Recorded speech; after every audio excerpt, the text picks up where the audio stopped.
The number of older adults who suffer serious injuries from falls is increasing. On this week's edition of Today's Health, we see how researchers from the University of Washington hope to prevent that by putting seniors in front of computers to play a game that they hope will keep this generation healthier. Reporter Lily Ton has more.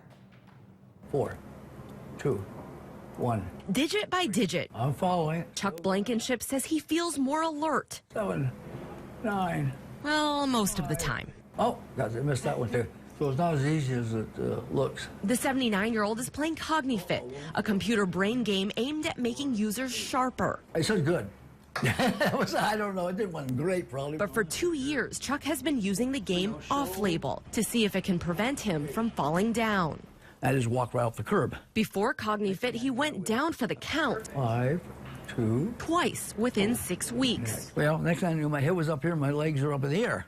I hit the back of my head. He's part of a new University of Washington study. Well, when I started bleeding. Researchers recently won a $250,000 grant to study whether CogniFit can retrain the brains of seniors to prevent falls. We can have the connections rewire around areas. If a neuron gets lost or shrinks and isn't working as well, then we can actually sort of create bypasses. Nursing professor Hillary Thompson says 1 out of 3 older adults falls every year, their #1 cause of head injuries. Ready? Ready? Go. Her graduate students use sensors to measure sway and wobbling to see if the brain game helps. Actually, balance improves significantly in the pilot study. And day by day, Chuck says he's become more aware of his surroundings. My cognitive skills are starting to take effect.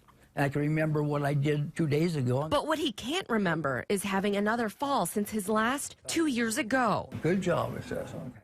I got 100% on that one. 5.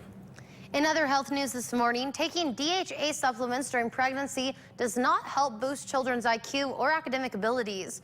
Researchers in Australia had a group of expectant mothers take 800 milligrams of DHA daily or placebo during the last half of pregnancy. They found no differences in cognitive, language, and motor development at 18 months old. At the age of 7, both groups had similar IQ scores. The study also found more behavior problems among children whose mothers took DHA. And new osteoporosis research finds weight-bearing exercises help increase bone density in men. The study included a group of men with low bone mass who did resistance or jump training exercises on a regular basis. After 1 year, the men had healthier levels of proteins that stimulate bone formation and increase bone density. Drawing up a living will or medical power of attorney is important, but it's critical loved ones understand these end-of-life wishes. A new study shows 1 in 5 designated surrogates have not talked in depth about what their family member or friend wants when it comes to quality versus quantity of life.